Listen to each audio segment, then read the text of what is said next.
everyone, welcome back to Sunny Life channel. Thank you so much guys for tuning in. To all my subscribers, thank you so much guys for your support, and if you haven't subscribed yet, please don't hesitate to press the subscribe button and the notification bell so that you don't miss any of my uploads.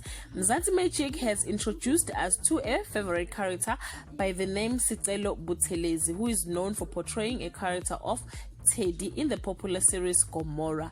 He was born and raised in Tembisa, Johannesburg. Sicelo attended Ingayizivele Secondary School in Tembisa. He started developing acting interest when he was doing grade 10 and joined a local theater. Sicelo has become one of Mzansi's favorite character, and many celebrities has fallen in love with him. That include Miss Universe Zozibini Tunzi, who once tweeted, "Please tell Teddy that he's a fave." If you love Teddy, send him some love on the comment section. Till we meet again, I love you so much guys. Bye.